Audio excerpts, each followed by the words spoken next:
2017 was a momentous year for Freemasonry, as we marked 300 years since the founding of the world's first Grand Lodge here in London. The special meeting of Grand Lodge, held at the Royal Albert Hall on the 31st of October last year, was the culmination of a year of proud celebration by our members in provinces up and down the country and in our districts overseas. Some 4,000 of our members came from all over the world and were joined by the Grand Masters and other representatives of 136 overseas Grand Lodges. It was certainly a special meeting of Grand Lodge, for very few people at the Albert Hall knew quite what to expect.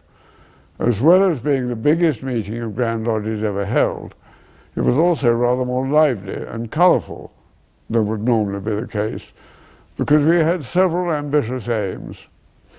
We wanted to reaffirm Freemasonry's values, our principles and tenets, which are as relevant today as they were back in 1717.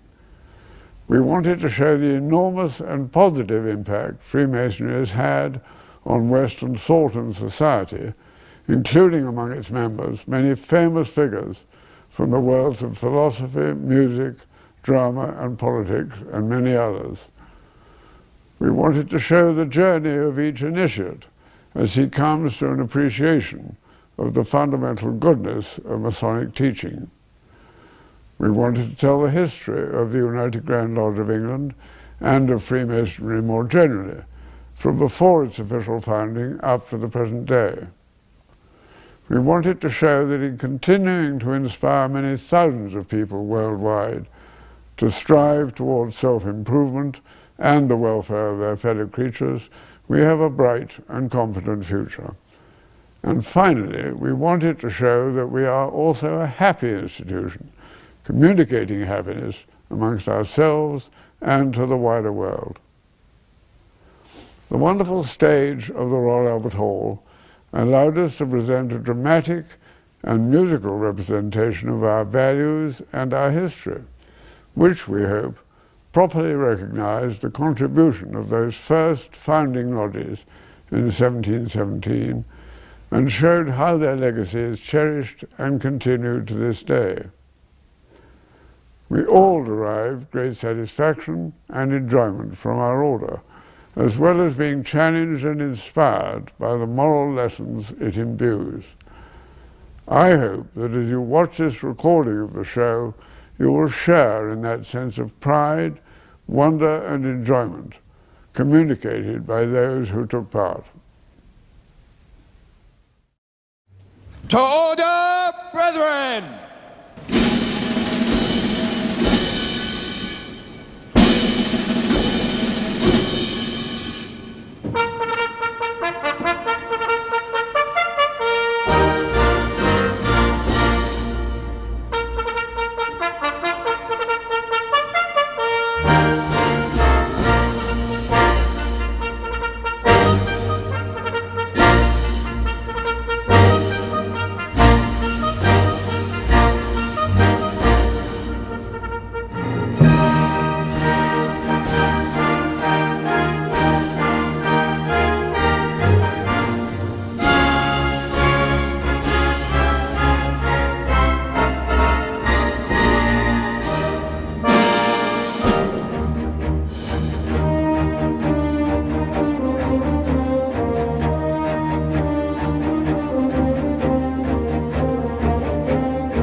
To order, brethren, to receive the most worshipful, the Grand Master.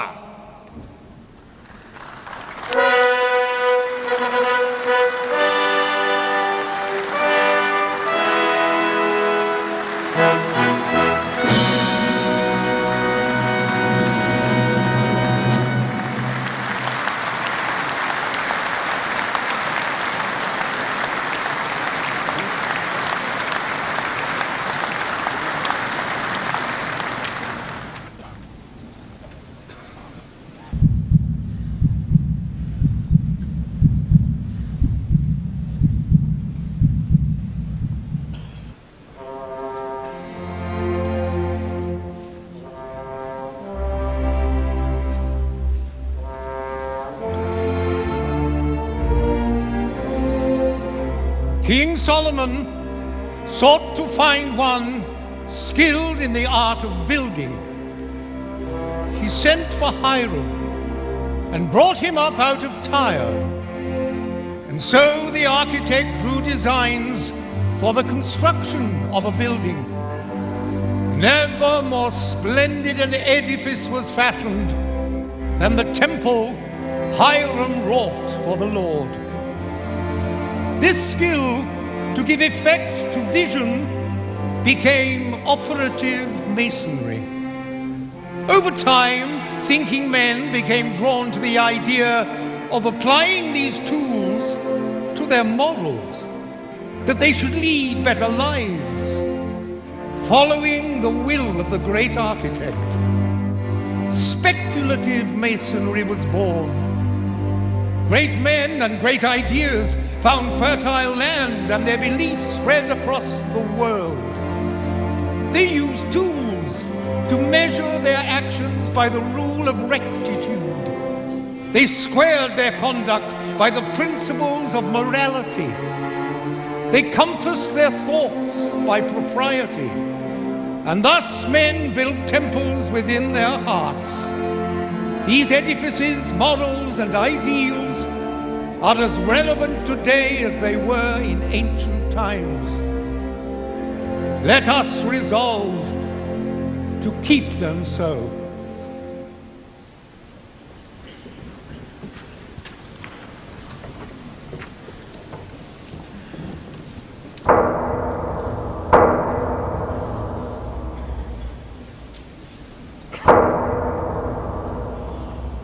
Freemasonry has burned as a blazing fire through the last 3 centuries, burnishing some of mankind's greatest achievements.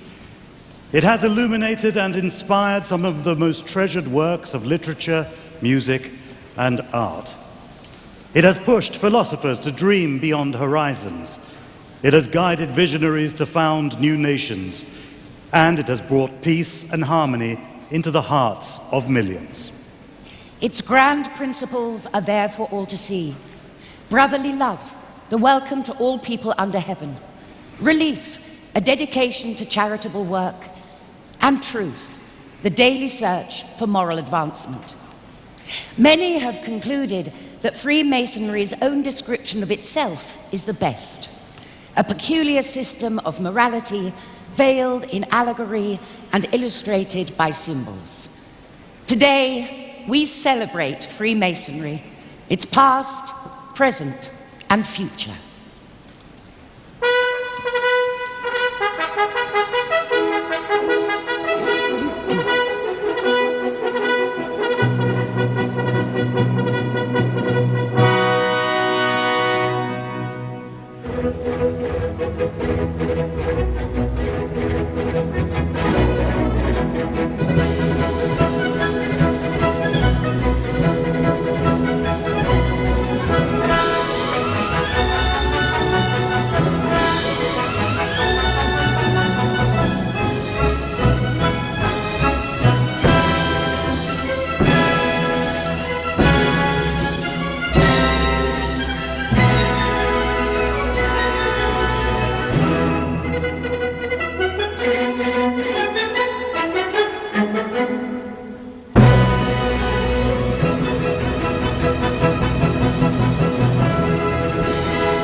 medieval stonemasons met in lodges, where they drew moral lessons from the tools of their craft.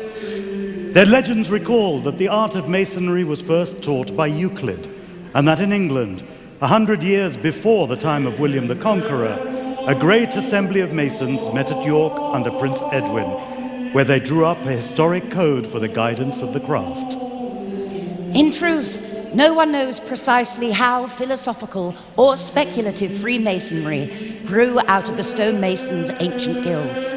But by the time of William Shakespeare, gentlemen, and not just working stonemasons, were meeting regularly in masons' lodges to practice the craft.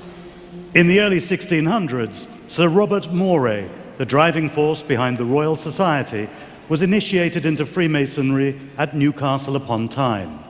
Soon after, Elias Ashmole, famous as founder of the Great Ashmolean Museum, was initiated into Freemasonry at Warrington.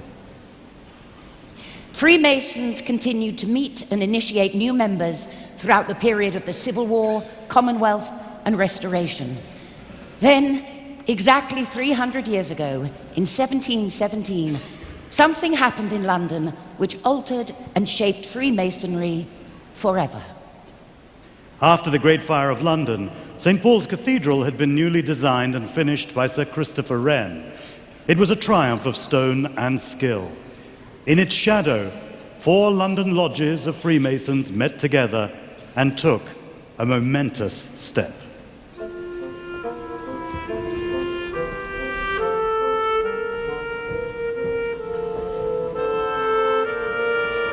Will you give to charity? Bless you. Oh, do you have anything to give for the cause of charity? I'm not a wealthy man, but I shall give what I can. Perhaps my coat might be useful for the poor. Good evening, Mr. Avening. Good to see you. Are you well this night? Very well, although I'll admit to being a little nervous.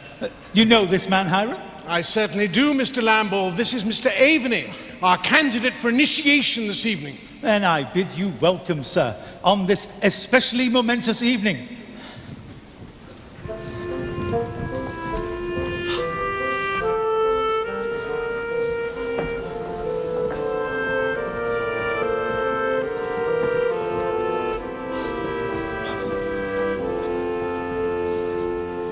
Brothers, I bid you welcome on this historic evening. Our nation is being torn apart by political and religious violence, and so we must unite in our beliefs and take courage from our faith. It is our duty to stand together and prove that unity is stronger than division. Indeed, on this notable date, our 4 lodges shall come together to form one.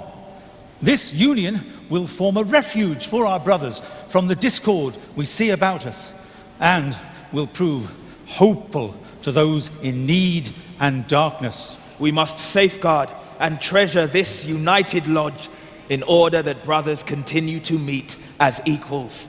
We shall come together on the level and on the square to continue our craft, more ancient than the golden fleece or Roman eagle, more honorable than any other in existence. And so, to further cement these intentions, it is here that we lay the foundations of hope. We therefore invite Mr. Sayre, Master of the Apple Tree Tavern, to take the chair as our first Grand Master. Brothers, it is with great honor that I declare that we 4 ancient and historic lodges shall henceforth meet together once in every quarter as the Grand Lodge of London and Westminster.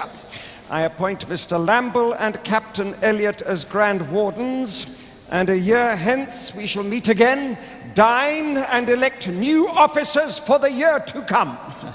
Brothers, I congratulate you. May this new Grand Lodge flourish and prosper, enriching its members by guiding them in the duties that we all owe to the great architect, to mankind, and to ourselves.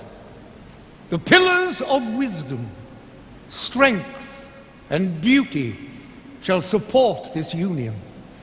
The square of morality shall guide it, The level of equality sustain it, and the plumb rule of justness and uprightness shall guide you on a journey of virtue, honor, and mercy.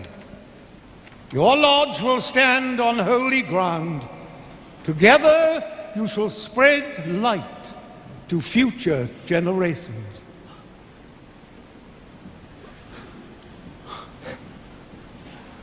I believe our decision to be approved. I will second that. And now, if every brother has had his due, I call us from refreshment to labor and invite the master of the Rummer and Grapes Tavern to take the chair. Our candidate for initiation this evening is Mr. Aveny. He has been well and worthily recommended and regularly proposed and approved in open lodge. Let him be admitted in due form. Whom have you there? A poor candidate in the state of darkness.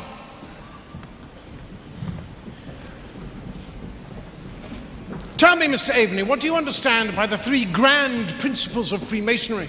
I understand them to be brotherly love, relief, and truth, Hiram. Good, and you understand that by these means we hope to reach heaven by ascending Jacob's ladder. And each step to be a moral virtue.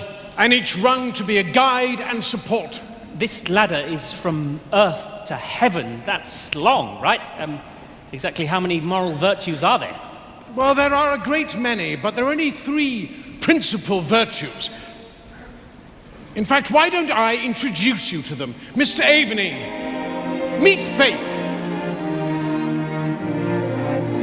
Good evening, Mr. Aveny. I am Faith in all her glory. I represent faith in the great architect of the universe.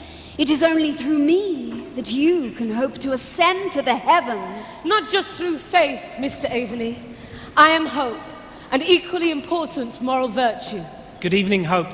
I represent hope in salvation. Do you understand about salvation, Mr. Aveny? Yes, I hope for salvation. I also hope to be a better person, to be better able to serve my fellow men. So now you must meet our sister, Charity. I am Charity. In fact, I'm the distinguishing characteristic of a Freemason's heart. They also represent three very important elements. They are wisdom, strength, and beauty. By faith, we show wisdom in the divine, which providence naturally creates. Hope! Hello, that'll be me. All about strength, being part of the promises recorded in the volume of sacred law. And charity. I bring it all together. I'm the beautiful one. I bring it all together beautifully. Wisdom is as treasured as any fair face, and strength is a power that all of mankind strives to achieve, and beauty, well, beauty should be admired in science and nature and great works of art and literature and music. Music? Well, can we sing now? No. Oh, but we could be the 3 degrees. Not yet. We'd all work together perfectly in harmony. Harmony, can we sing now then? Your time will come.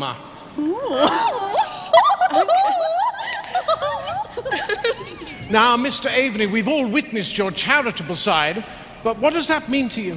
To give to those less fortunate than myself, Hiram. Good. You're beginning to understand. And what makes you want to embark upon this Masonic journey? I'm troubled by the happenings in our great country, Hiram. I see so much suffering, so much violence, the poverty on our streets. The unrest that you've witnessed is not new to us. It is the result of centuries of feuding between different religious and political differences. Poverty and division are the two saddest consequences of war, and mankind must work together to end these. My family fought on both sides in the Civil War, and the endless religious divides have sown bitterness and hatred among us for over a century. The only winners in all this discord have been the shroud makers and the grave diggers. I long for us to emerge from this suffocating darkness. As do we all, Mr. Aveny, and Masonry can offer you just such a path, away from factionalism, offering hope and strength to all those who reflect deeply on its wisdom. I'm not a believer in organizations and institutions. They've been responsible for so much misery and the shedding of innocent blood. I believe only individuals striving to follow their better natures can help us now. What is it you do for a living? I'm a stonemason. I'm proud to have played my part in the rebuilding of the great St. Paul's Cathedral. A noble profession, and one that involves much hard labor. I witnessed so much pain and desperation amongst my fellow craftsmen. Without the right tools, even able-bodied men find themselves without employment. Their families suffer as a consequence. I, like many, wish to become a more expert workman, but without the tools. With the Freemasons' tools and everything that you will learn, I have no doubt you will become the expert workman that you desire to be. Your journey has started. The pain and discord you've witnessed and felt has made you seek solace and truth. Out of the darkness will come light. You will see.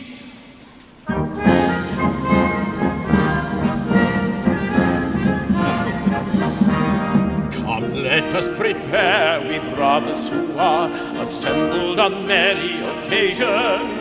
Let's drink, dance, and sing, be a merry, O King, is a health to an accepted mason. Let's drink, dance, and sing, be merry, O King, is a health to an accepted mason. Great kings, dukes, and lords had laid by their swords our mysteries to put our good grace on, and ne'er be ashamed to hear themselves named with a pure and an accepted mason. And ne'er be ashamed to hear themselves named with a free and an accepted mason. And dignity's pride we have on our side, and it maketh men just in their station. There's no but what's good to be understood by a free and an accepted mason. There's no but what's good to be understood by a free and an accepted mason. There's no but what's good to be understood by a free and accepted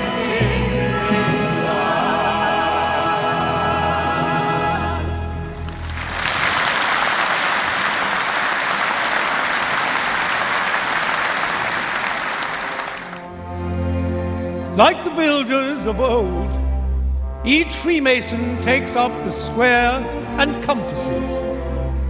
As he applies these tools to his morals and becomes more skilled in the craft, he progresses from entered apprentice to fellow craft, and finally master mason.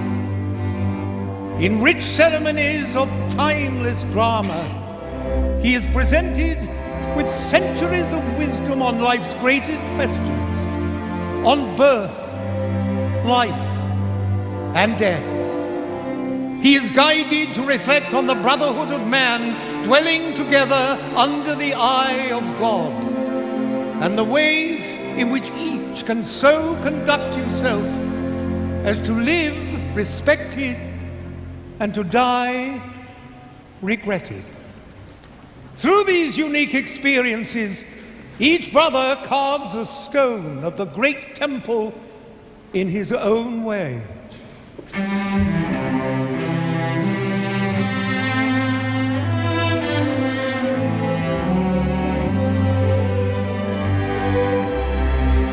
I hold that to be self-evident, Brother Franklin. All men are created equal. Indeed, Brother Washington. All Freemasons meet as equals, and we have an opportunity to create a nation in the very essence of Masonic morality. With freedom and tolerance of all religions and moralities that no government can oppress.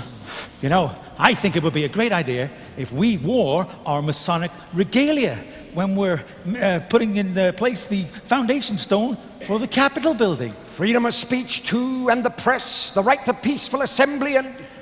Did you say regalia? Yes. Well, it would be wonderfully symbolic, don't you think?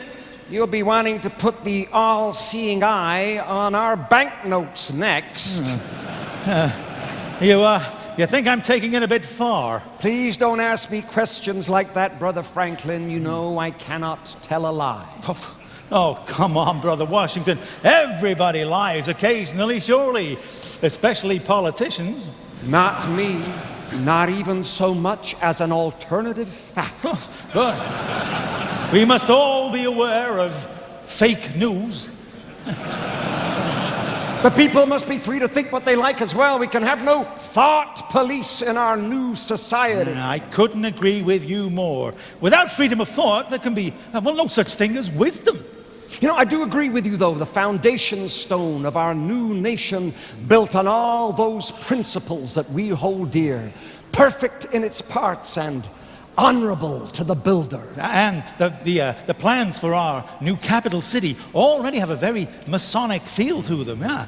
You know, I still don't think Potomac City has enough of a ring to it, though, somehow. Have you given any thought to a name, Brother Washington? I'm still working on that one. Good evening, Brother George. Well, hello, Brother Hiram. Brother Benjamin. And who's your friend? Oh, this is Mr. Aveny, our candidate for initiation into the Order. I'm giving him a little introduction into some of our mysteries. Good evening, gentlemen. Oh, hey, what a privilege to be shown round by Hiram himself. Yes, I'm learning a great deal. And these two gentlemen are founding an entire nation built on our principles. We have great promises for our new nation. You know, I wonder if other presidents after me will also be Freemasons. Well, of course. I mean, Oh, well, I just sort of assumed. I'm afraid not, Ben. But many will be.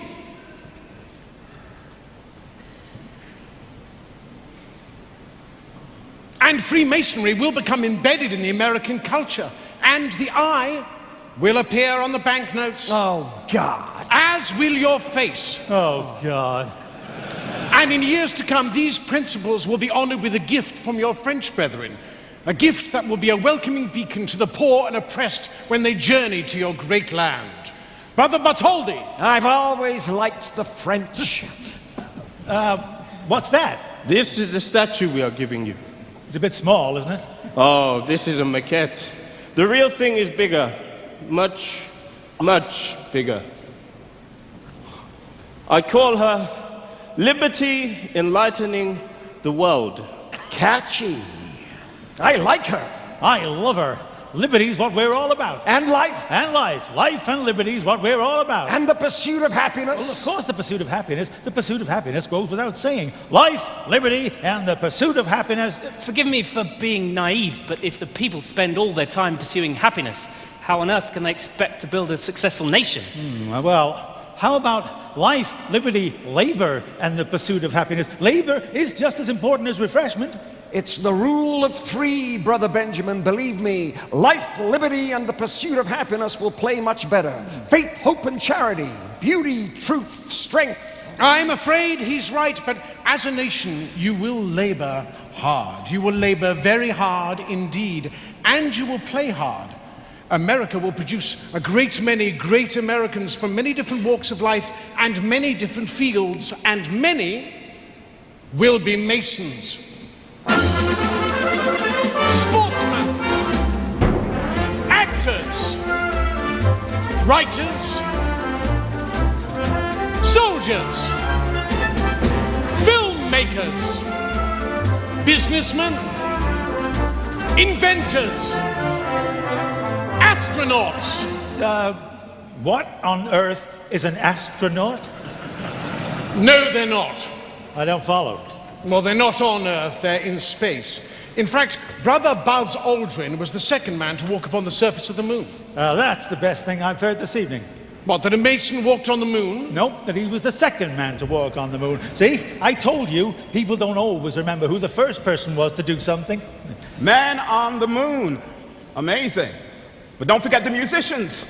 Do not forget the musicians. How could we forget music? Music is a vital part of America's cultural identity. Introducing the essential elements, otherwise known as... That rule of three again. The 3 degrees! And yours truly. Mr. Aveny, brethren, will you please put your hands together for Brother Cab Calloway?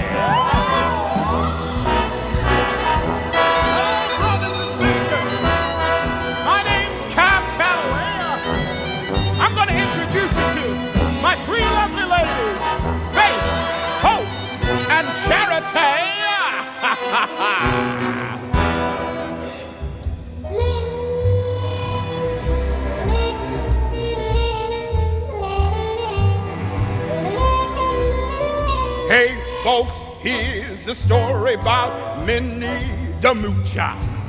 She was a real hoochie coocher. She was the hottest, roughest frail, but Minnie had a heart as big as a whale. Heidi, Heidi, Heidi, Heidi. Heidi, Heidi, Heidi, Heidi. Oh, yodi, yodi, yo. Yodi, yodi, yodi, yo. Heedy, heedy, heedy, heedy. Heedy, heedy, heedy. Heidi, Heidi, Heidi, yo. Heidi, Heidi, Heidi, yo. She messed around with a bloke named Smokey. She loved him though he was cocky. He took her down to Chinatown and showed her how to kick the gong around. Heidi, Heidi, Heidi, Heidi. Heidi, Heidi, Heidi, Heidi. Heedy, heedy, heedy, heedy. Heedy, heedy, heedy. Heidi, Heidi, Heidi, oh. Heidi, Heidi, Heidi, oh. She had a dream about the king of Sweden. He gave her things that she was needing. Gave her a home made of gold and steel, a diamond car with the platinum wheels. Howdy, howdy, howdy, howdy, howdy, howdy,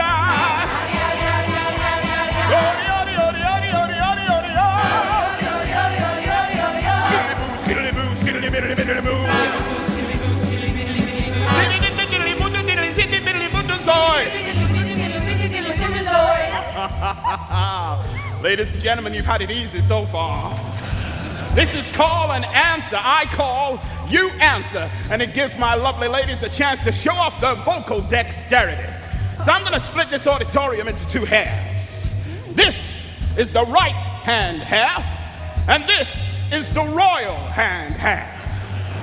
I'm expecting big things from the royal hand half. Now, I'm going to call, you're going to answer. Here we go.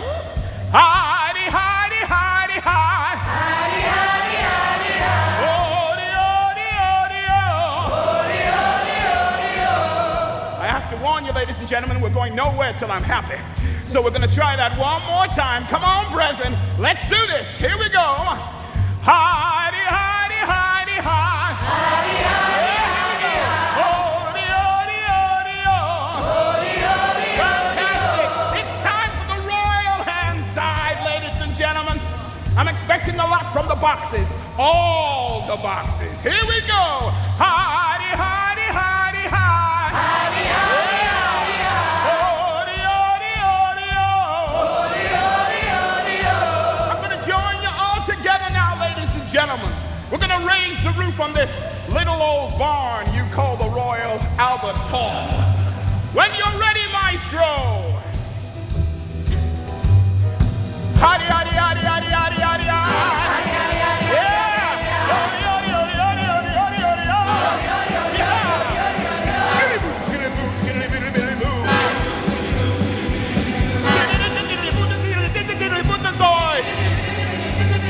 He gave her a home and he's racing horses. Each meal she had was a dozen horses. Had $1 million made of nickels and dimes. She sat around and counted them all 1,000,000 times. Heidi, Heidi, Heidi, Heidi. Heidi, Heidi, Heidi. Odi, odi, odi, odi. Odi, odi, odi. Heidi, Heidi, Heidi, Heidi. Heidi, Heidi, Heidi, Heidi. Oh, then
The second degree congratulates you on your progress.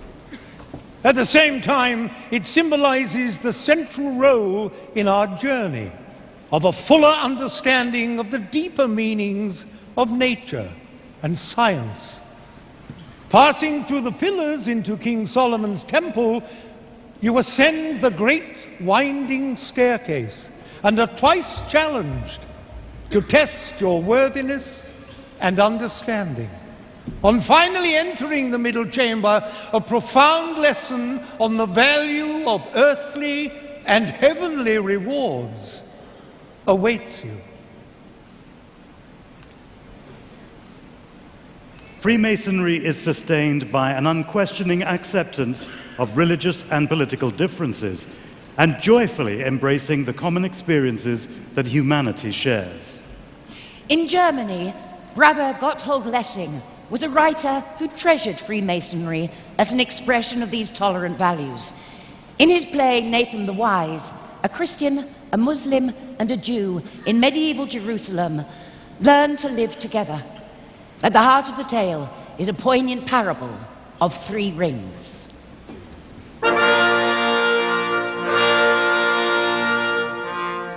Long ago, in the Orient, there lived a man who possessed a ring of inestimable worth. It had an opal which emitted 100 colors, but its true gift was its ability to make its wearer beloved of God and man. The ring passed from father to most favored son for many generations, until finally its owner was a father with 3 sons who were all equally deserving.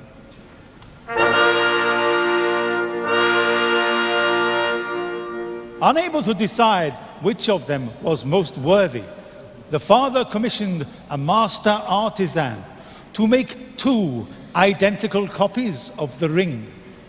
He then gave each son a ring, and each son believed that he alone possessed the original and true ring.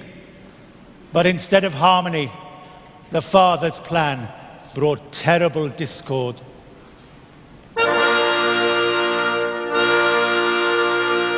After the father had died, each son claimed to be the sole ruler of the father's house because of the ring given to him.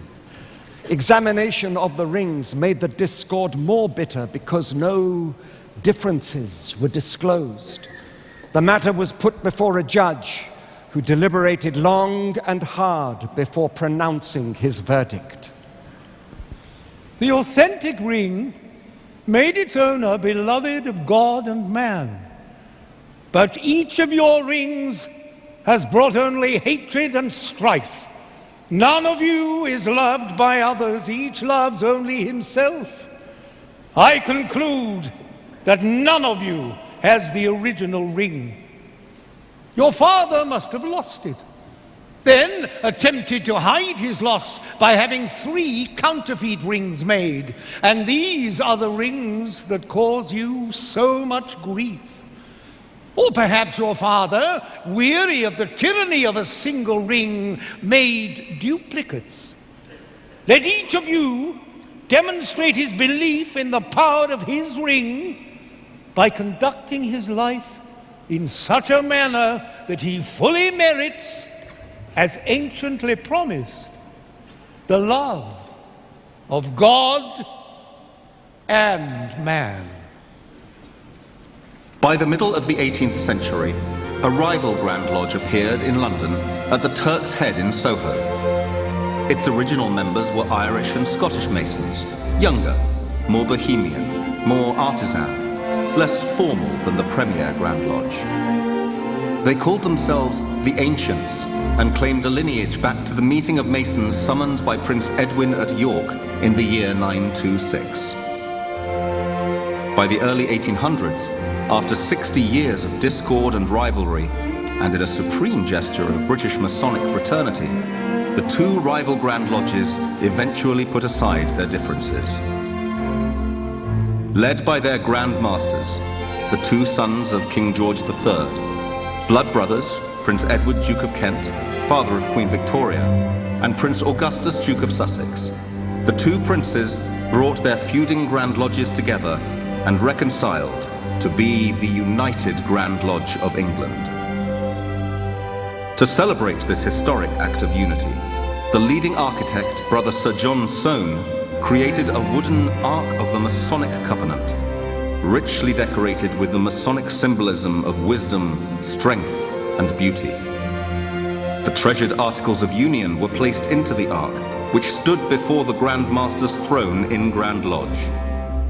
But tragically, in 1883, fire ripped through the Grand Temple, and the Ark, that most precious symbol of treasured fraternity, went up in flames.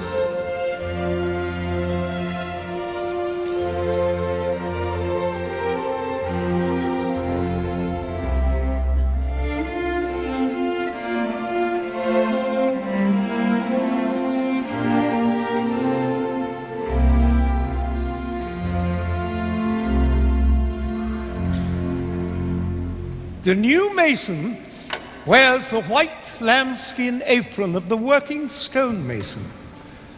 It is a badge of innocence and the bond of friendship.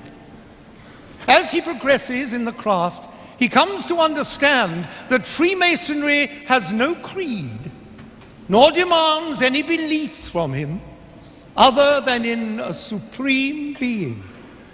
Yet embedded in its principles are exhortations for the Mason to explore nature and science, to act on the square with mankind, to render every kind office which justice or mercy may require, to soothe afflictions, and to do to others as he would wish to be done too.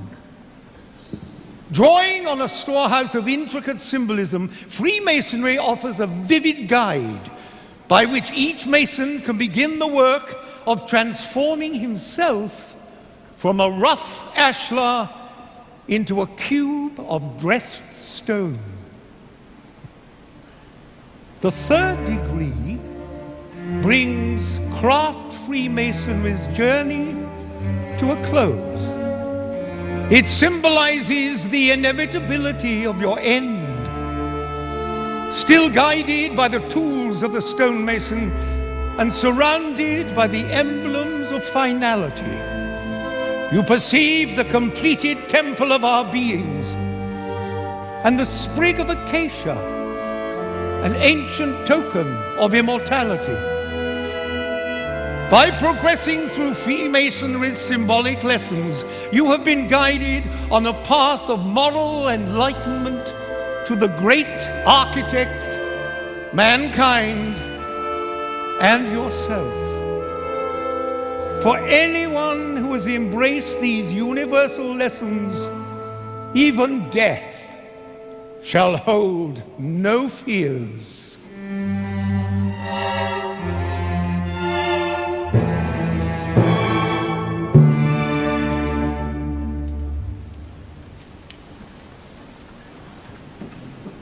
With its strong bonds of camaraderie, Freemasonry naturally traveled the long, dusty roads of Great Britain's influence, west to the United States and Canada, south to Africa, and east to India and the Far East. Across the globe, English-speaking lodges became a feature of 18th and 19th century life. Many larger cities had their own lodges, where the nationalities mixed freely. The British Army had travelling lodges that moved with regiments. Many people discovered Freemasonry far from Britain. Nobel Prize-winning author, Brother Rudyard Kipling, finding himself in Lahore as a young newspaperman, was made a Freemason in the Lodge of Hope and Perseverance, 782 English Constitution. Here, he met with Freemasons who were Muslims, Hindus, Sikhs, members of the Arya and Brahmo Samjar, and a Jewish tiler who was a priest and butcher to his little community in the city. As the globe embraced Freemasonry, enlightenment came, not just to the initiate, but to the world.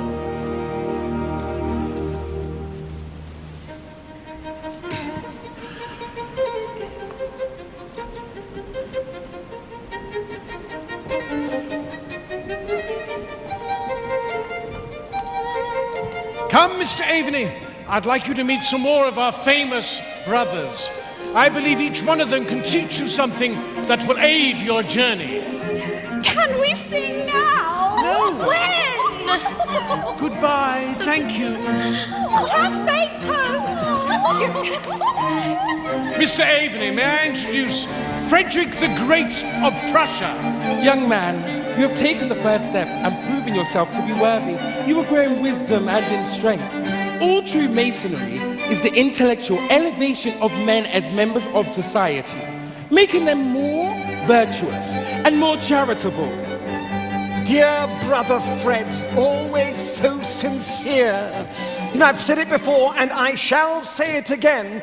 Did you not know that a little sincerity is a dangerous thing, and a great deal of it is absolutely fatal? Don't look so alarmed, Mr. Aveny. Meet Brother Oscar Wilde, the acclaimed playwright and novelist. And wit. Hello, dear boy. Terribly pleased to meet you. You look a little nervous. I'm a little overawed. I don't doubt that, old chap. But we are true gentlemen, and a gentleman is one who never hurts anyone's feelings unintentionally. So, how can I be of assistance? Well, I hear much of the Enlightenment came about through the arts. I wonder if you might define this for me. Please. To define is to limit, dear boy. Keep an open mind and watch, critique, and admire. All art has a message. It's up to you to find it. I shall. Thank you. Well, music is an art. Can we sing now? Not yet. If one sings good music, people don't listen. If one sings bad music, people don't talk, my dears. Oh, look who we have here, Monsieur Voltaire. He's French, you know. It was all the rage in his day. Volley, come and tell Mr. Aveny just how brilliant you are. I am? Well, I may not agree with what you say, but I shall defend to the death your right to say it. Mr. Aveny is studying Enlightenment, Brother Voltaire. Perhaps you could give him a little advice. Oh, you have doubts, Monsieur Aveny? Well, as Hiram says, I'm learning. My advice is this. Doubt is not a pleasant condition, but certainty is absurd. He loves to be cryptic. It's the French in him, you know. Oh, wonderful, Monty! Come on over, old chap. Brother Montesquieu, my boy, another of the French contingent. I do love the French language, especially to curse with. It's like... Good evening, Oscar. You don't change. I am a citizen of humanity first, and by necessity, and a citizen of France second, and only by accident. We are not all prone to such outspoken behavior, you know. It can be a little embarrassing, but I've said this before. To be truly great, one has to stand with the people, not above them. You've said it 100 times, Monty, but I say, be yourself. Everyone else is taken. Oh, look who's here! Brother John Locke himself! Good evening, gentlemen. Monty, Hiram, Fred, Oscar. And you are? Mr. Aveny, sir. I'm honoured. You seem a little unsettled, Mr. Aveny. I admit to being a little intimidated by the greatness I'm surrounded by. Well, we are rather marvellous, I'll give you that. Don't be intimidated, be inspired. We are like chameleons. We take our hue and our moral character from those who surround us. Exactly. Be just like us. Learn to love yourself. Not just yourself. Think of it like this. The better men are, the more they love one another. Virtue having in itself something so amiable as to capture the hearts of those who behold it. That's what I was saying. No, Oscar, that's what I was saying. Do not feel anything but worthy, Monsieur Aveny. You are clearly a fine Englishman with fine morals. And luckily for you, an Englishman as a free man goes to heaven by whatever road he pleases. Ah, but none is more hopelessly enslaved than those who falsely believe they are free. Meet Brother Goethe, German, no humour whatsoever. For us Germans, humour is no laughing matter. To speak well and eloquently is a very great art, but an equally great one is to know when to stop. See? And that's not even his line. He nicked that from Mozart, you know. I was quoting Brother Mozart as it fitted the moment. Oh, quite. Quotation is a serviceable substitute for wit. Mozart? Time for a song? Not yet. Brother Goethe, may I introduce Mr. Aveny, our candidate for initiation this evening? And what brings you to Masonry, Mr. Aveny? I'm a believer in healing the many divisions between us, and curious whether the power of brotherhood can really be a lasting force for harmony. Indeed. Our greatest scientists and philosophers are proving the power of mankind, while those who refuse to acknowledge anything but ignorance and war cause suffering. You are clearly a thinking man. Thank you.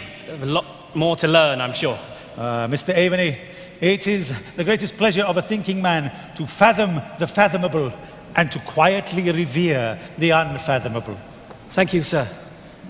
The darkness weakened me, but I feel I'm growing stronger. By nature, we have no defect that could not become a strength, but no strength that could not become a defect. Oh, Goethe, you are so terribly worthy. It's almost painful sometimes. Let's have another drink and talk about things of beauty and art. You are right, Brother Wilde. Each day we should try and hear one little song, read one good poem, see one exquisite picture, and if possible, speak a few sensible words. Hiram, I'm just a poor stonemason. I can't compete with these great men. What can I offer? Yourself, Mr. Aveny. Any man can be great if he gives of himself. You don't need fame or fortune or have the mind of a genius or be a nation's leader. An ordinary man's actions and beliefs can make him extraordinary. So the secret is to become the best that you can hope to be. Exactly. You are fortunate, Mr. Aveny. Hiram does not usually give away secrets so easily. As I was saying, you don't need fame to be great, but we are rather proud of our better-known brothers. Come, Mr. Aveny, there's some more of them I'd like you to meet.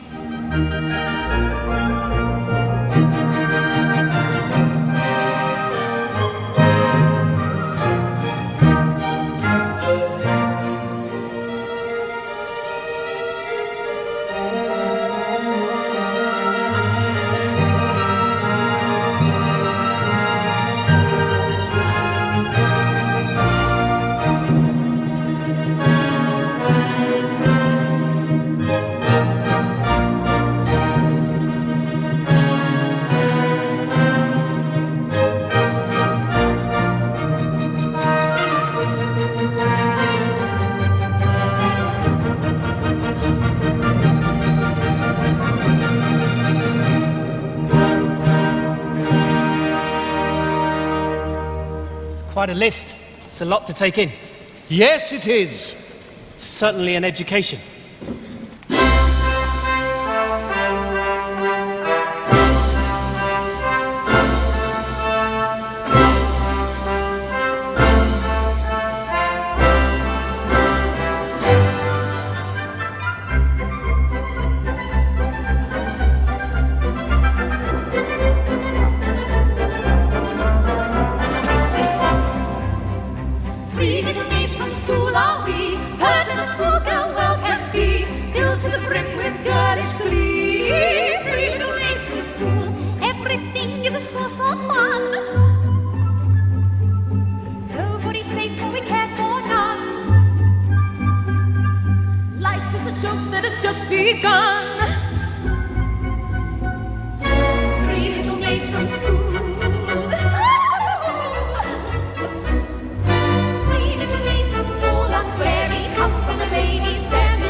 tell you that there are many others who feel that they are the most important elements of Freemasonry.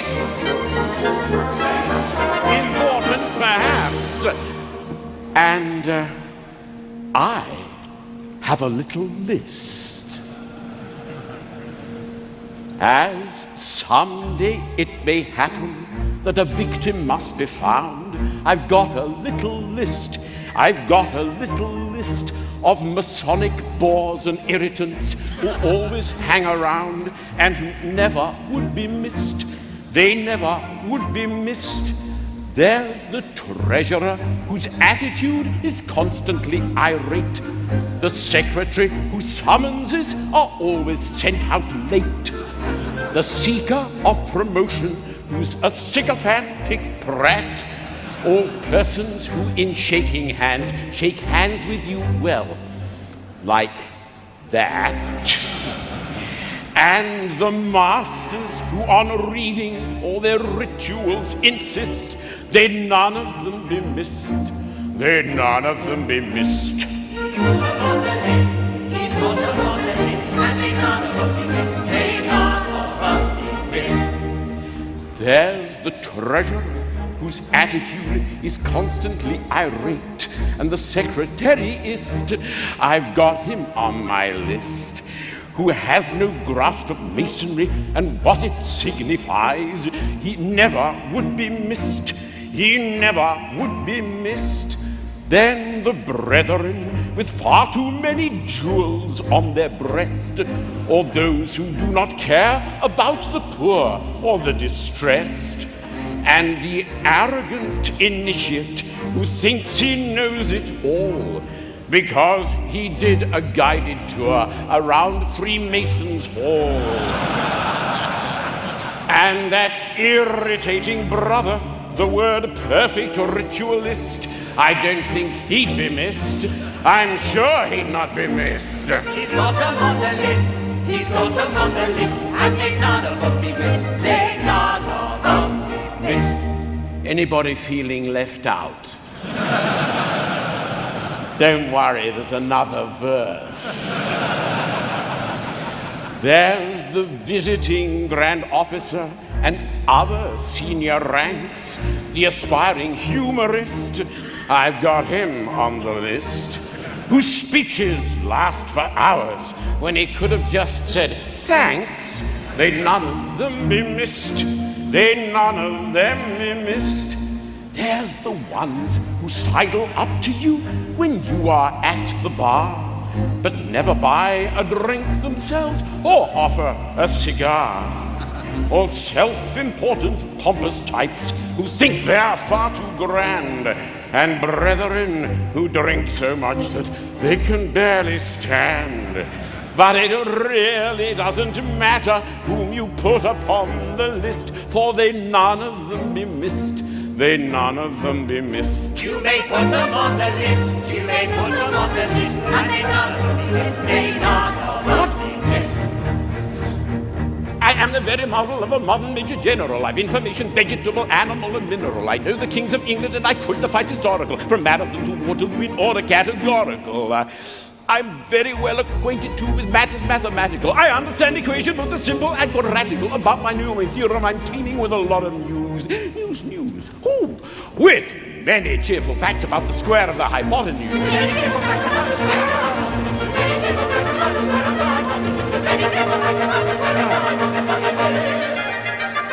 For my military knowledge, I'm plucky and adventurous, has only been brought down to the beginning of the century, but still in matters vegetable, animal, and mineral, I am the very model of a modern major general.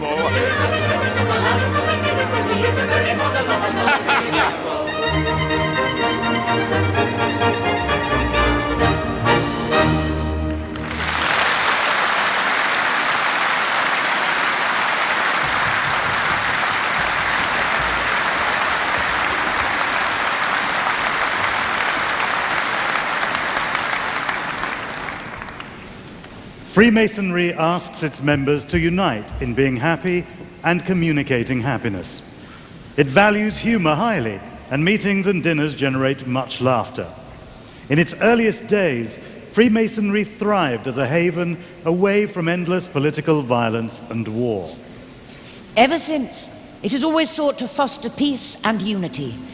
But when the terrible blight of war has ripped societies apart, Freemasons have served their countries and communities with distinction, while continuing to draw hope and inspiration from the craft. Around the world, Freemasons have always been encouraged to think of the needs of their fellow creatures. In World War I, Freemasons were honored with over 100 of the 628 Victoria Crosses awarded for valor, and similar sacrifices and gallantry have been displayed by Freemasons down the ages and across the globe. Masons have also seen beyond the flags and uniforms of nations to the individual human tragedies of war and sought to keep alive the spirit of universal brotherhood. In the United States, during the Civil War, Freemasons met across the Union and Confederate divide to celebrate their common rituals and shared humanity. In World War I, after the numbing slaughter at Ypres, a Canadian prisoner of war and a German guard struck up a Masonic friendship that sustained them both. And today, Freemasonry remains an active part of military life in many countries. The darkness you saw and endured may continue. Those who know no better will continue to fight, and innocence will continue to suffer. You have found solace and refuge. In your wisdom, you've chosen a better path. I only wish I could do more to aid those in need of light. You can and you will. Resolving the conflict in one's own mind is the first step. Everything else will follow. Am I worthy enough to teach others? Brother Goethe said that magic is believing in yourself. If you can do that, you can make anything happen. All you have to do is believe. We cannot deny our bloody history, but we can unite and create peace. Brother Mozart wrote a piece of music which best illustrates this complex thing. In perhaps his most Masonic of all his operas, The Magic Flute, all you have to do is listen.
That's incredible. And achingly sad. You see, she's in darkness. In fact, she's the queen of darkness. She is the queen of the night. It takes someone who really understands Masonic values to show us that darkness and revenge have no place in this world.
Come, Mr. Aveny.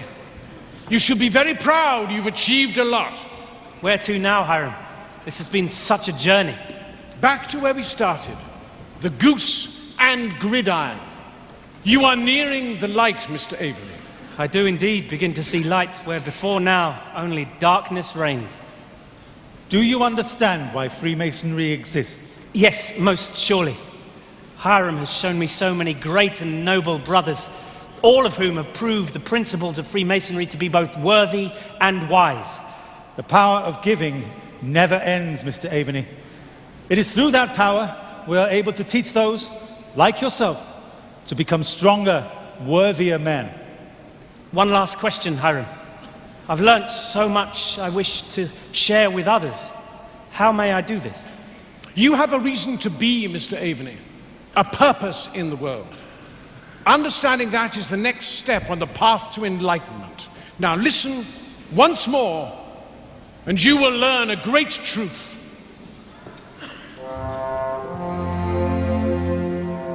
Throughout his long journey, and with divine guidance, a Freemason is offered ancient advice to take him on his path from darkness to light, to encourage him in his quest for knowledge and his desire to render himself more serviceable to his fellow creatures. Let prudence direct you, temperance chasten you, fortitude support you, and justice be the guide of all your actions. Be especially careful to maintain in their fullest splendor those truly Masonic ornaments, benevolence and charity. In these simple recommendations lies a universe of meaning, exhorting the Mason to the pursuit of wisdom, strength, fairness, and sensitivity to the needs of others, urging him to be useful to mankind and to perform his allotted task while it is yet day. From those humble beginnings 300 years ago, the United Grand Lodge of England has flourished into a vibrant and dynamic organization with around 6,800 lodges and 200,000 members of all ages. Worldwide, Freemasonry remains as important and relevant as ever. A global society of perhaps 6 million people, with lodges for men, for women, and for both. Although authoritarian and totalitarian regimes continue to suppress Freemasonry, afraid of its strong heritage of liberty and equality, there are extraordinary exceptions, such as Cuba, where a vibrant and popular Freemasonry continues to flourish. From the earliest days, Masonry was always a charitable society, distributing charity to the needy. In time, the Grand Lodges and individuals supported and led major international campaigns. Performing charitable work for the community and giving to mainstream charities have remained at the heart of Freemasonry throughout its existence. And today the United Grand Lodge of England is among the country's most important charitable donors. Are you ready? Yes, Hiram. I'm ready. I'm very proud of you. Thank you, Hiram, for everything, for showing me the light. Now tell these brethren all that you have learnt. That peace comes from within. And finding the good in the world is to see the beauty in nature that the great architect gives us. And enlightenment is to have faith in mankind and its abilities to create, to learn, to invent, and to further thinking. I pray these values will continue to be learnt by other men for centuries to come, and the world shall become a better place because of them. Do you know what I think, Mr. Aveny? I have it wrong. I think you have all the makings of a master mason. And I believe you owe us two a drink.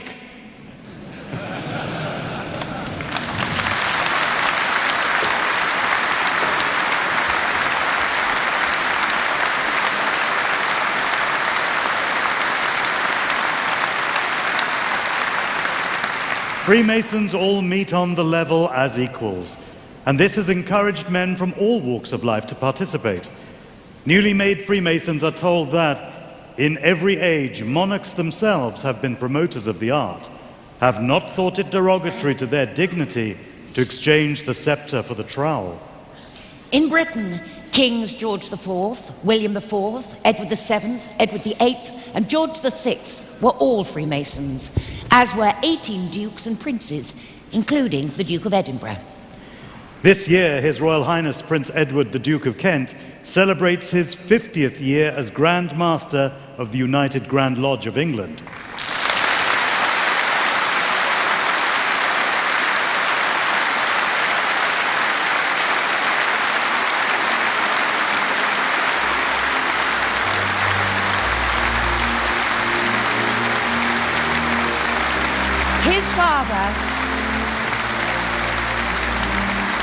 His father was Grand Master from 1939 to 1942, and in 1963 His Royal Highness was proposed into Freemasonry by the then Grand Master, the Earl of Scarborough. He was initiated into Royal Alpha Lodge number 16 on Monday the 16th of December 1963 and served as its master from 1965 to 1966. Having served a year as Senior Grand Warden, in 1967 he was elected the 10th Grand Master of the United Grand Lodge of England and the 57th Grand Master of English Freemasonry since Anthony Sayer first took the chair at the Goose and Gridiron in 1717. His Royal Highness is, by a considerable margin, the longest-serving Grand Master in the history of English Freemasonry, and has spent each year of his Grand Mastership as a tireless ambassador and advocate for the craft all over the world, continuing 3 centuries of distinguished royal tradition at the very heart of English Freemasonry.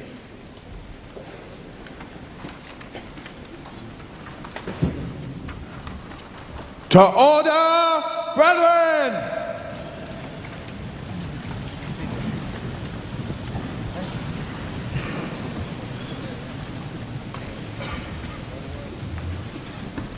To order, brethren, to receive the most worshipful, the Grand Master.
I call upon the Grand Chaplain for the benefit of prayer.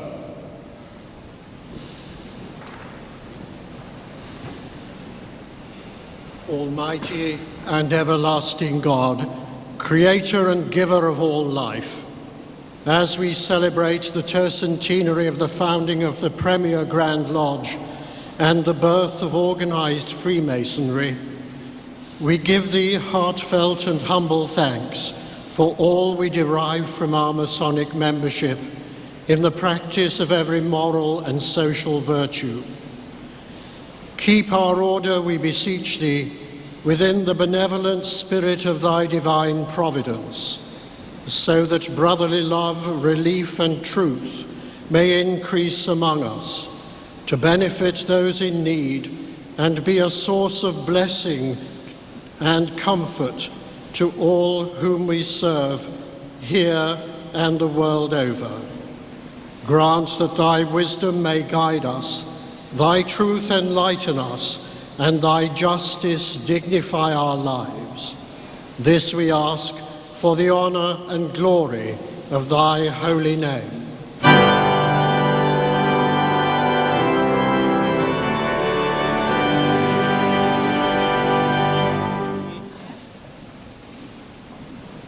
Brethren, let us sing a hymn of service to God and country.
Brethren,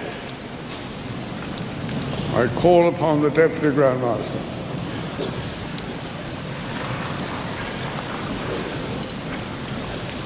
Most worshipful Grand Master and brethren, I hereby read the text of a letter sent today to Buckingham Palace. May it please your Majesty, we, the representatives of over 200,000 Freemasons under the United Grand Lodge of England, most respectfully express our continuing loyalty to your Majesty's throne and person in this, the 66th year of your long and distinguished reign. Today we celebrate the 300th anniversary of the foundation of the Premier Grand Lodge and the 50th anniversary of the installation of His Royal Highness the Duke of Kent as our much loved and greatly respected Grand Master. We humbly thank God for preserving our order and fervently pray His blessings on your Majesty so that our loyal devotion to your Majesty may long continue. Given at the Royal Albert Hall this 31st day of October, Anno Domini 2017. Her Majesty has been pleased to reply in the following terms. The Queen has asked me to thank you for your kind letter of loyal greetings on behalf of the representatives of the Freemasons under the United Grand Lodge of England, on the occasion of the 300th anniversary of the foundation of the Premier Grand Lodge and the 50th anniversary of the installation of the Duke of Kent as your Grand Master, which are being celebrated on the 31st of October at the Royal Albert Hall. Her Majesty appreciated your thoughtfulness in writing as you did, and, in return, has asked me to send her warm good wishes to you all for a most successful event.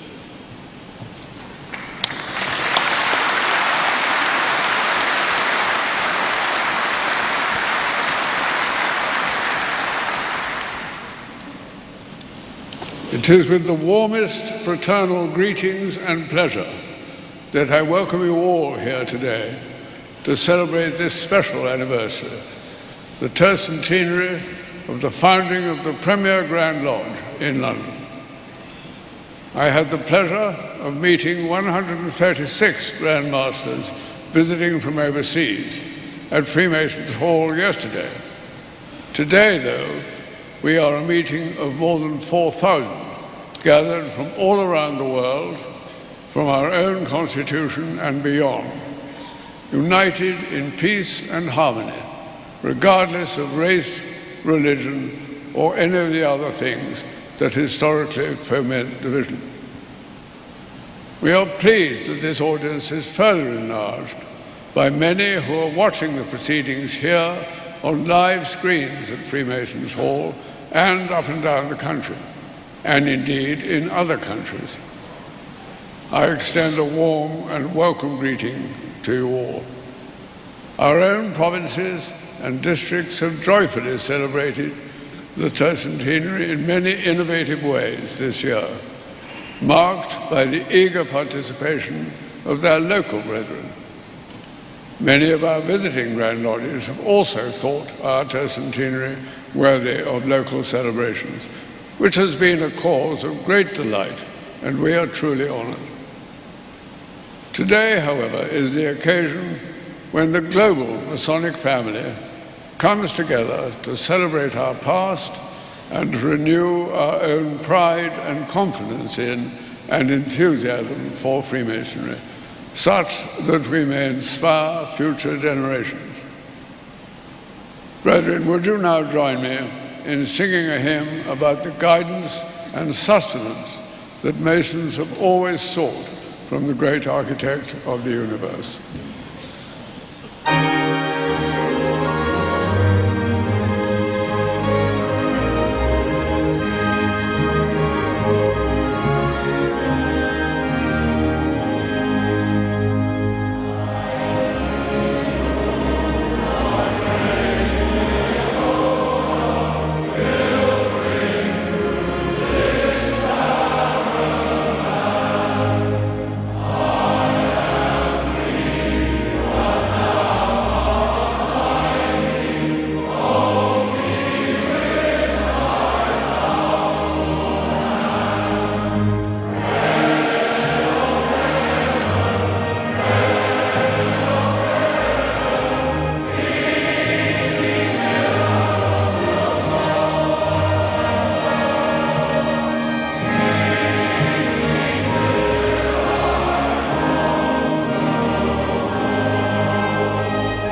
Be seated, brethren.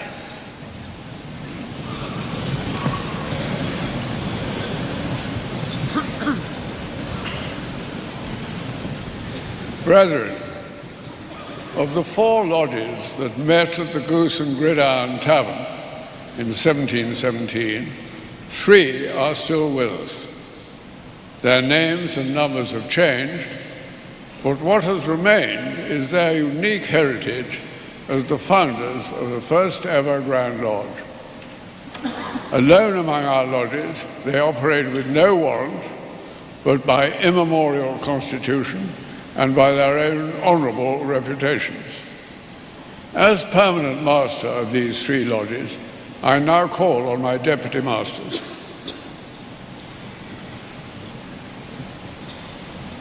Most worshipful Grand Master, on behalf of the Brethren of Royal Somerset House and Inverness Lodge number 4, I present to you the volume of the Sacred Law, that great light in Freemasonry without which no ceremony can start or be complete.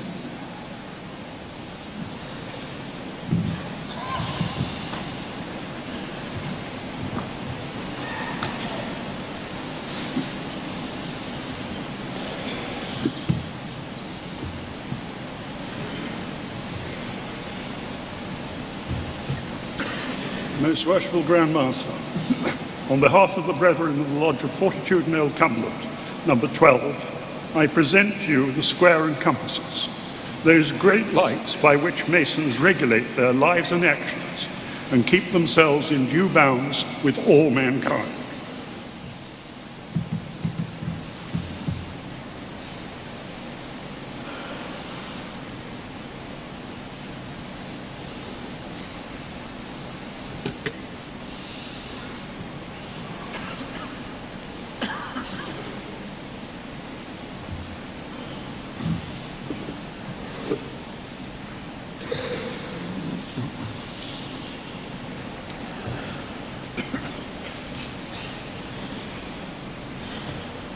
Most worshipful Grand Master, on behalf of the Brethren of the Lodge of Antiquity, number 2, I present to you the Wren Maul, the most treasured possession of the Lodge, which has been used by you and your many predecessors on ceremonial occasions.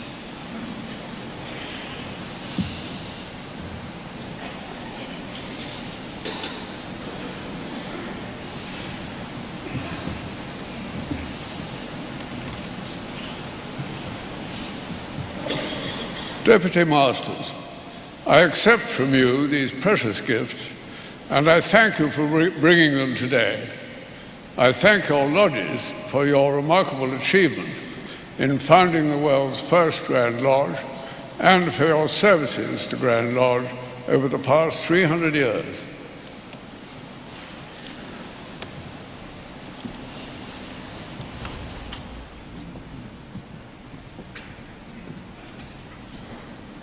Most worshipful Grand Master and brethren, we saw earlier how the sewn ark, the Ark of the Masonic Covenant, symbolized English Freemasonry's vision of unity and common purpose, but how it was tragically destroyed by fire in 1883.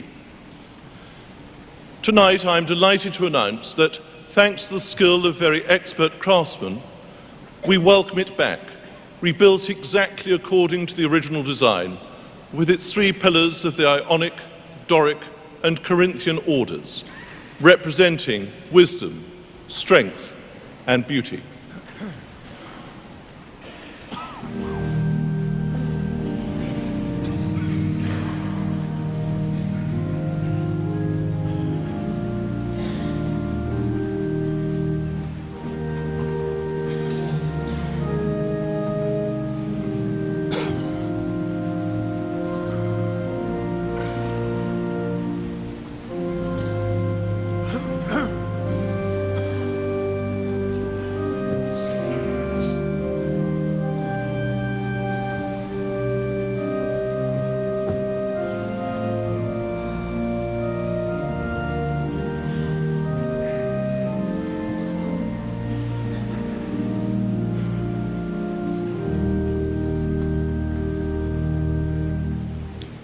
The ark has always been a symbol of hope and continuity. In the Bible, it is an ark that safely navigates the waters of the deluge, and it is an ark that holds the tablets of the commandments in witness to the hope of salvation. The Ark of the Masonic Covenant that formerly stood in the Grand Temple was also a symbol of hope, housing the precious Articles of Union and all they embodied about our values. The Ark before us today is no less a potent symbol of hope and aspiration, for it carries, as originally intended, a copy of the Articles of Union. Today we shall add a further legacy.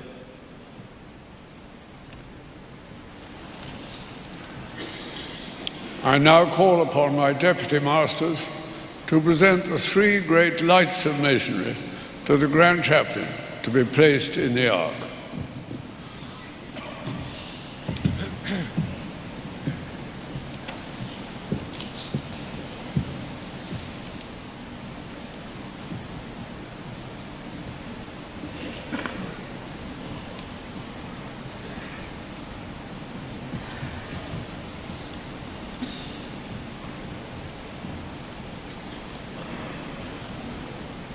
I received this volume of the sacred law, and I placed it in the ark.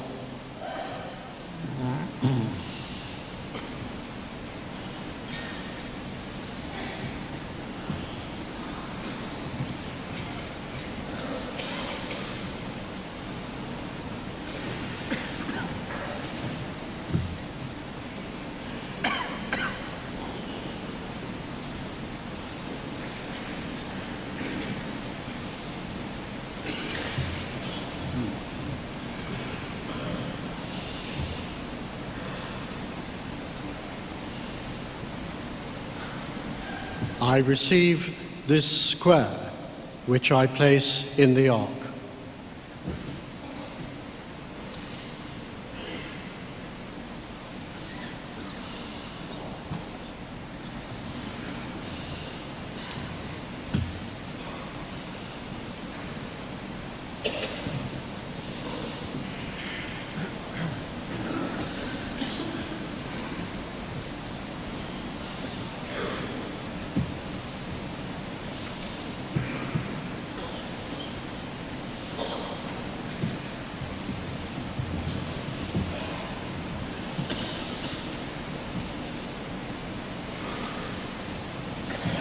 I receive these compasses, which I place in the ark.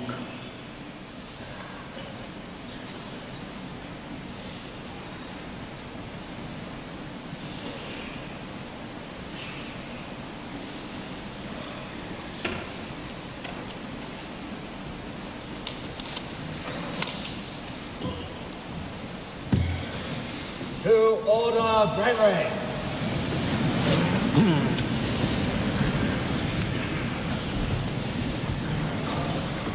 Great architect of the universe and ark of our lives, we thank thee for the abiding unity, peace and concord of our order, founded upon the 3 pillars of thy wisdom, strength and beauty.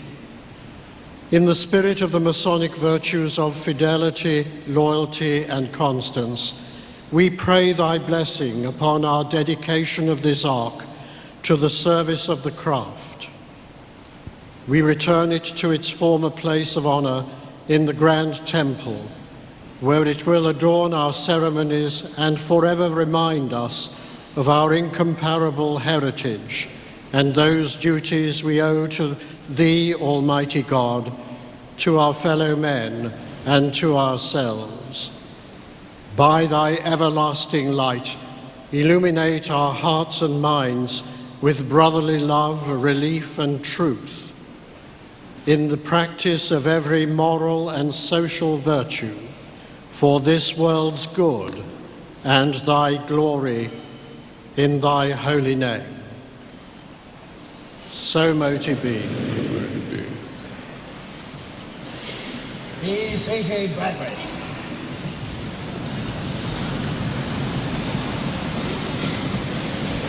I call upon the Programme Master.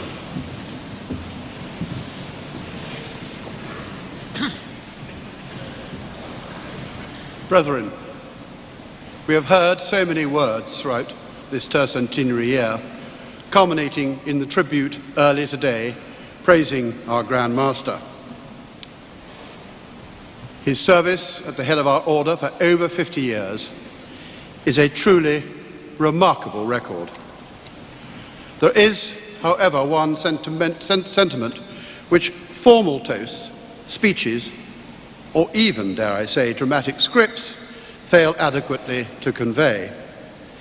It would be wrong to allow this gathering here today to end without stressing the deep and sincere loyalty and affection felt by the Brethren of the United Grand Lodge of England for their Grand Master. I will save him from embarrassment by not dilating here on His Excellencies or achievements. Suffice it to say that we are well aware of and immensely grateful for them. We have valued his leadership over the past half-century most highly. He has guided and inspired us over a period of great change.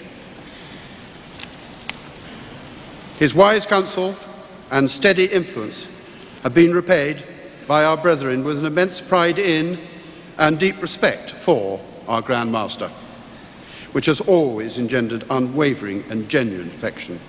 We wish him very well for the future and sincerely hope that he will continue to remain at our head for years to come. Brethren, please stand and join me in expressing our fondest gratitude to the Most Worshipful, the Grand Master.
Thank you, Pro-Grand Master, for those most generous words, and thank you all, brethren, for your kind wishes. Freemasonry, as we have seen today, has inspired countless truly great men and historical figures throughout the ages. But it has also found a treasured place in the lives of millions of ordinary men, encouraging a love of tolerance, freedom, the dignity of mankind, and an understanding of their place in the universe under God. These men work quietly and diligently in their communities today, allowing the light of brotherly love and charity to shine from them, demonstrating to the world the beneficial effects of our ancient institution. Freemasonry endures, thriving, inspiring, and vibrant, replete with notions as relevant today as they are timeless. From time to time, there are voices calling for change, and we do change, carefully and after due consideration, to meet the challenges of the times. But we adhere to our basic principles, tenets, and essential nature, which the brethren from the Goose and Gridiron would still recognize as their own. What, I wonder, would those Freemasons present at the Goose and Gridiron 300 years ago think of us here today, remembering and celebrating them? I like to think that they would be proud to have built something that has given so much happiness and brought so much light to so many around the world.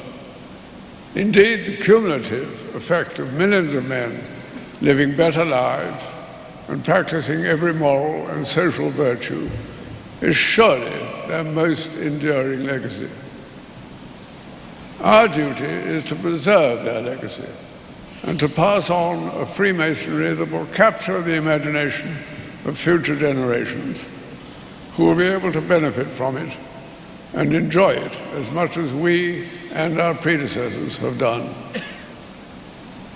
Before we close our celebrations here today, may I ask you to join with me in warmly thanking the distinguished cast of actors and musicians, together with all the writers, designers, production, and backstage professionals who obviously labored very hard to deliver this wonderfully uplifting review of our history and our values. You have delivered a show that has delighted, educated, challenged, and inspired, showing how organized masonry traveled from these islands, bringing light to millions, leading men to improvement, and making the world a better place. It has been a truly wonderful production, and as a result, we leave the Royal Albert Hall even more proud of our ancient institution.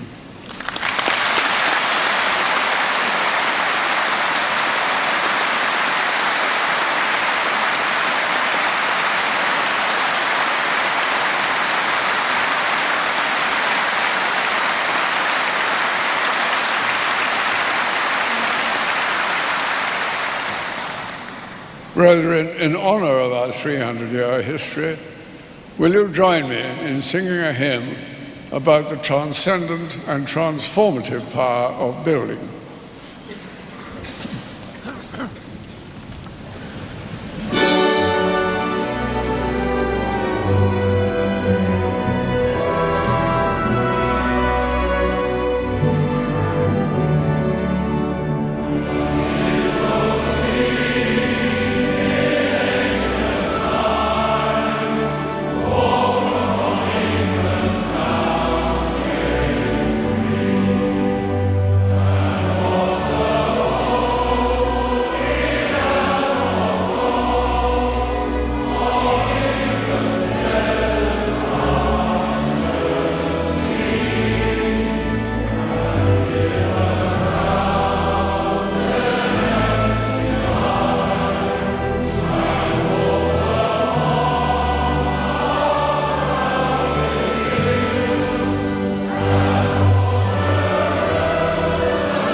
Every Mason knows how important the symbolism of light has always been in his ritual.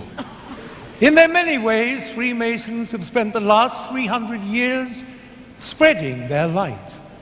And the light of Freemasonry's values of tolerance, self-improvement, and service to others.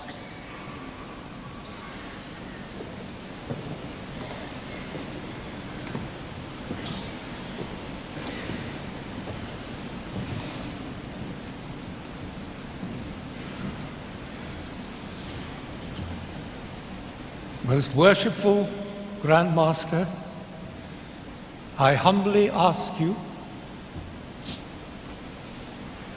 to complete the initiation of this worthy candidate for Freemasonry.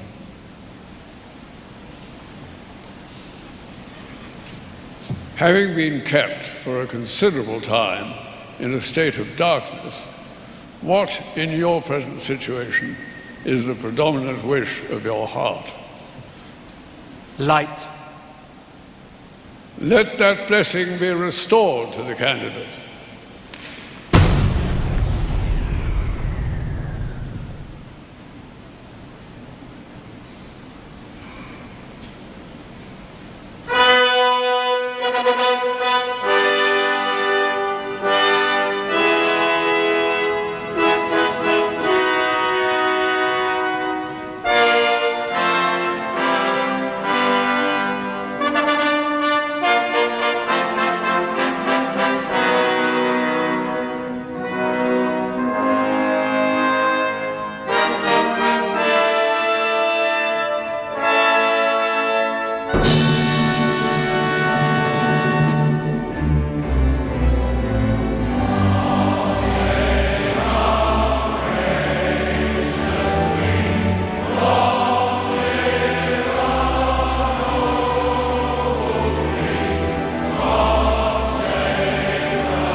Forward, reverend.